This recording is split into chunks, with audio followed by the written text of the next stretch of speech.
In today's episode, the Smokin Gun Outdoors traveled to Isla Mujeres, a small island off the Yucatan Peninsula near Cancun, Mexico. Annually, during January and February, charter boat captains from Virginia to Florida travel to Mexico, giving anglers the chance of a lifetime to catch and release large numbers of Atlantic sailfish.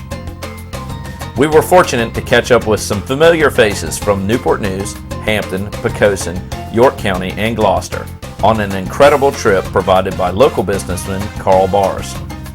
With the boat fueled up, rigging complete, and anglers raring to go, Captain VJ Bell departs from Isla Mujeres around 7 o'clock a.m. and has us on the fish by 8 o'clock. Mate James Ewing instructs anglers in proper techniques for hooking and releasing the fish using circle hooks. James explains that when fishing around large groups of feeding sailfish, Captain VJ will pass on the outside of the fish, then circle around with only the baits passing through the fish.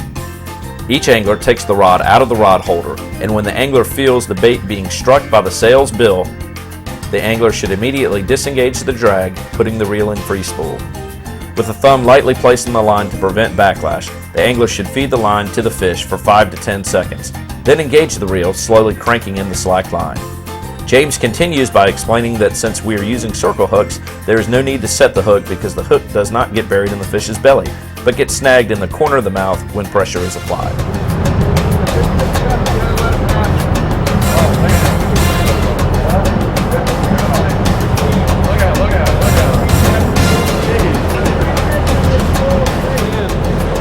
Three sailfish, look at them right there. They're just boiling the water. Only 5 minutes into the fishing, our anglers show that they are a quick study, and the first sailfish of the day is hooked up. Got it, Jim? Fish on. Way to go. Solid take one. He's making like look. Oh, you left flat. Left flat. Take it right back. You got it, Bob. You got it. Hey, still taking line.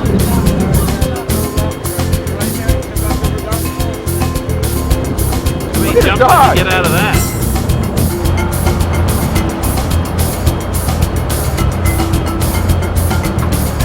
He has one going in one direction and one going in the other.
Way to go, way to go, way to go.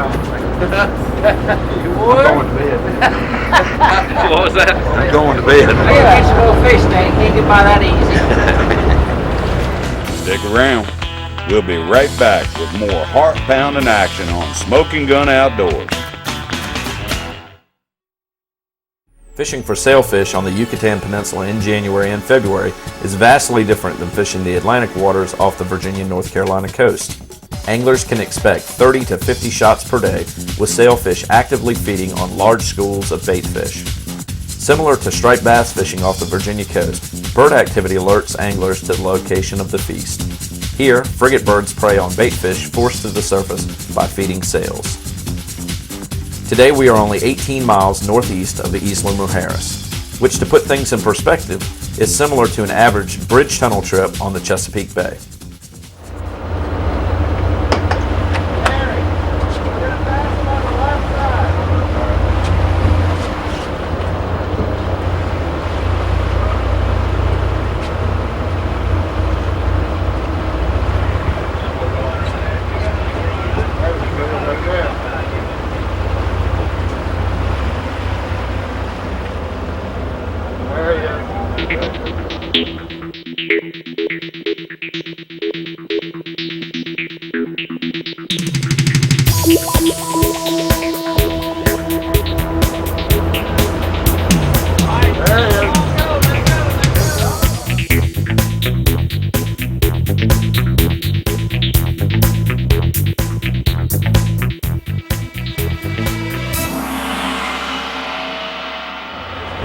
I got it.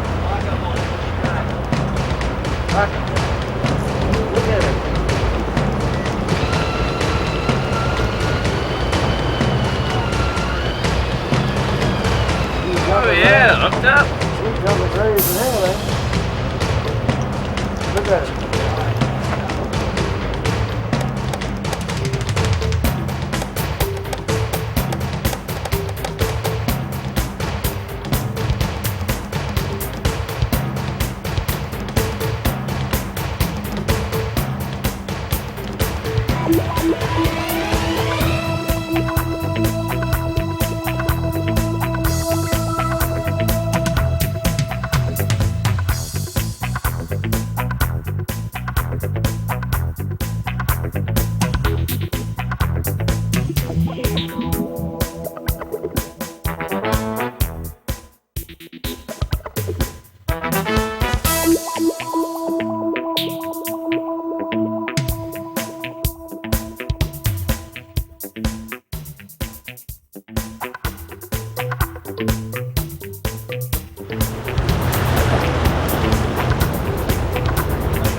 Look at him behind you. When the leader comes through the rod tip, the drag should be engaged to full, allowing the fish to be caught. The angler's goal is to hook, fight, and release the fish in a sportsmanlike manner. Handling the fish will only cause increased trauma, so generally the line is cut on the leader, leaving the metal hook to rust out. Good job. Thank you. Be ready on that left arm, okay? Good job, Harry. Thank you.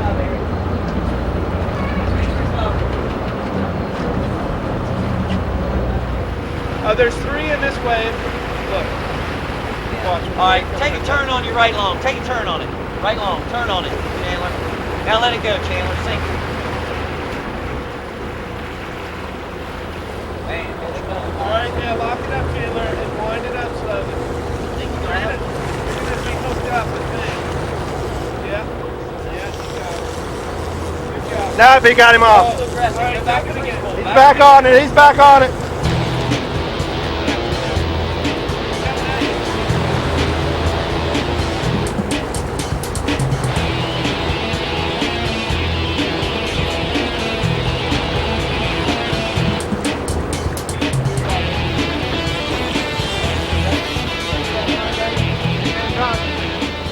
Captain's going forward, made a big circle, and let me gain some line on this fish right here. kind of letting him do a lot of work and us do as little as possible. Incredible. Incredible boat handling. Incredible fishing.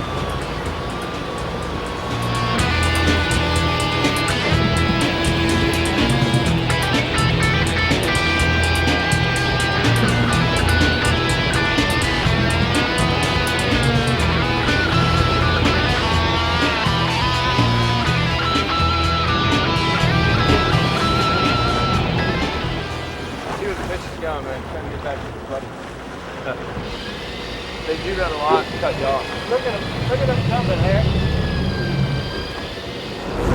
They're stacked in there. In one area. The first one by the bait ball, you can only see about 5, and then all of a sudden there's about 15 of them. The bait ball was perfect though. All right, right here, Vic.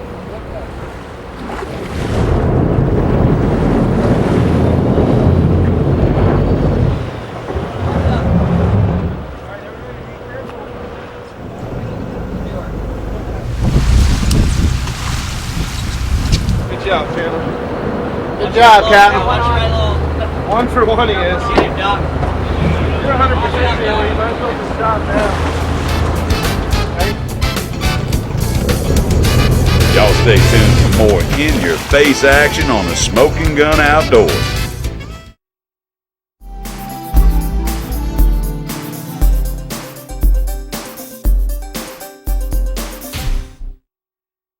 We're down here in Isla, Mujeres, down in Mexico. It's a little island right off Cancun, and we're with Captain VJ Bell on the Bone Shaker out of Stuart, Florida. Captain VJ, why exactly did you choose the dredge as one of your teasers and then the squid chain as your other teaser? Well, Chandler, the dredge kind of emulates a ball of bait, which obviously we were fishing around some of those yesterday. It just kind of emulates a smaller bunch of bait that has kind of been broken off of that group of school of bait. Oftentimes the sales will come to that. In addition to the squid teaser, you also had a split tail mullet right at the end with an islander in front of it. What do you think that emulates? I think it emulates a bait fish, but the squid maybe bouncing on top, get their attention. The mullet we'll put an islander in front of it, and that really kind of hones them in on it. That's something they'll come up and they'll try and grab that, and at that point we'll pull it away from them and slip a bait to them. But that's just to get them excited. Sometimes through the day, and especially when the weather's fairly nice, as it was, that little action skipping on top just tends to attract some fish that way. So we're kind of giving them a little bit of each in that respect. One bait that's completely submerged, the dredge teaser, and the other one that's causing some commotion on the surface. Yeah, that one time that we had that one fish that didn't want to bite, we had 2 baits probably within 5 foot of him on either side, and he didn't want to bite. The angler down there handed the rod up to me up top. I could not only see whether the fish was going to strike or not, but I could get that rod up and get that line up and get that bait skipping up on top and try to get him fired up a little bit. That's right, get him flared up. So that's what the squid teasers are. They're just skipping right on the water, causing some commotion and getting them really fired up. I know we had at least 2 fish come up on that side, and probably 3 or 4 fish drop back right on that we were able to drop back to right on that dredge, which was really good. Yeah, exactly. And you get to see that when you're up here on the bridge. You actually see 5, 6, 7 sailfish balling up that bait, and you actually see that bait. And the 3 or 4 times that I look down, that dredge looked just like that bait balled up. Yeah. And it just pulls them into your spread and lets them get right in there. That's where right. Your bait. That's right. Oftentimes, some guys I notice when they'll go around the bait balls will actually get their teasers out of the way. I like to leave them in, but keep them kind of close to the boat. But they'll oftentimes peel off of that bait ball, come right to your teasers, and then you can just sink the bait right past them. Yeah. It's an effective way to get them in close. Now we're all the way down to Mexico, and you never know who you're going to run into or where they're from or anything. And it's kind of neat that your family was from Chesapeake, Virginia, which is the eastern shore. Yeah. And we've done tons of flounder fishing over there. I used to guide duck hunts up in Chincoteague, and your family actually owned the hotel that I think they did. Yeah, my great grandfather built the Chesapeake Hotel back in 1902, and my parents still live in Chesapeake. My family had the hotel and actually owned the Chesapeake Marina until I think 1974 when they sold it. And yeah, it was an awesome place to grow up, and I still enjoy getting back for a visit every July for a week or two whenever we can. VJ, thank you very much. Thank you, Chandler. It was a Appreciate great the trip, first class operation. And if anybody next year or the year after, says who to go with, I'll recommend you without a doubt. I sure appreciate it. That'd be great. Love to get meet you some down here. I folks. know you like it down here. Oh man, absolutely.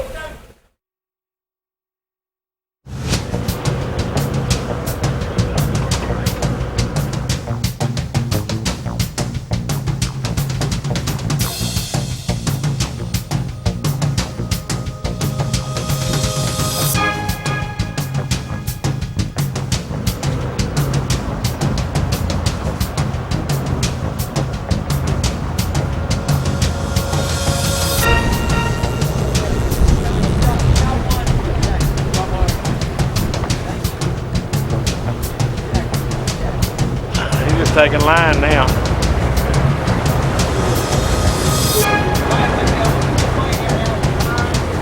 Oh, there's a bunch of them right there.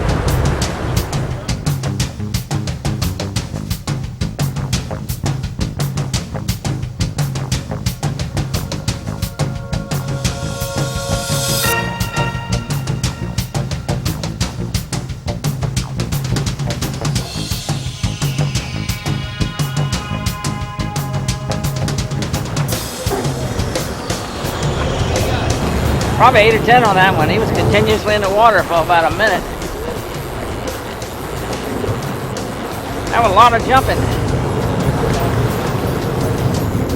He's going down now though. He's going down. Looks like he's running toward the boat maybe. Coming up, come on. Come up and try underneath that.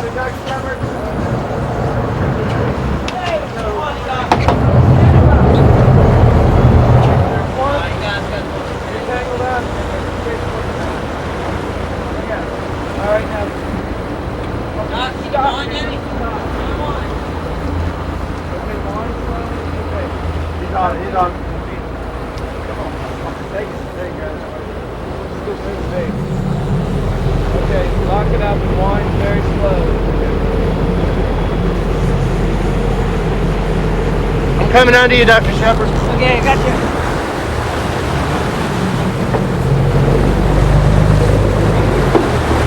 I just had to tease him a little bit, get him excited. Yeah, I just hooked him up.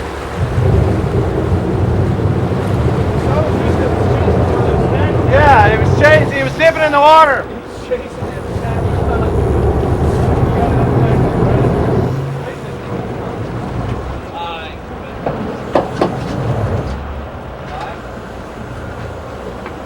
I'm gonna come into you.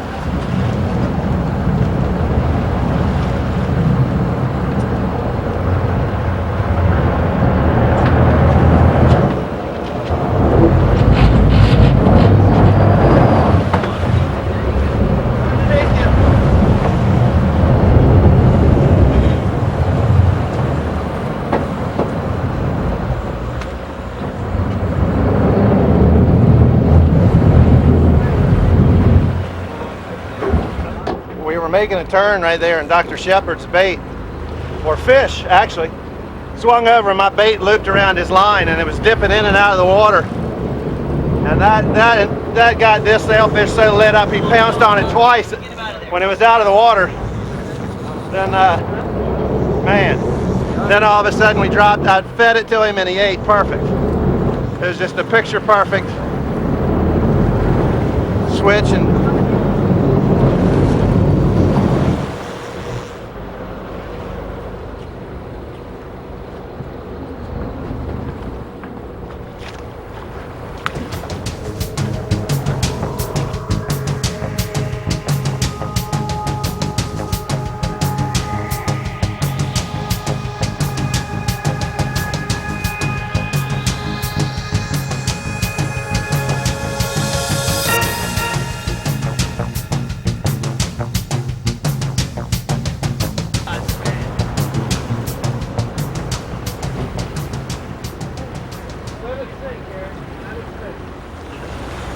incredible, boys! Incredible! Woo!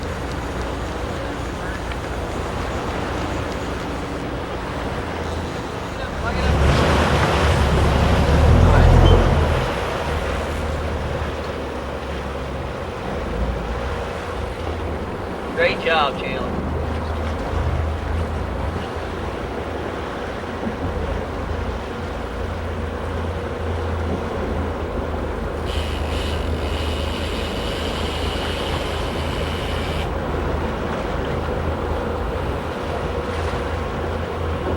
Right in the top of the middle.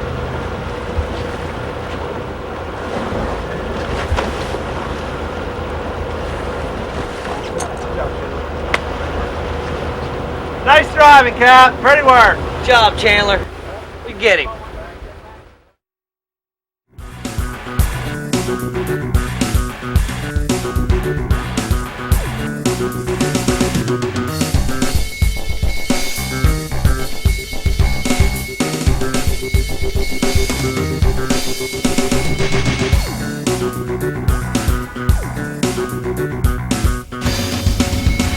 Smoking gun outdoors.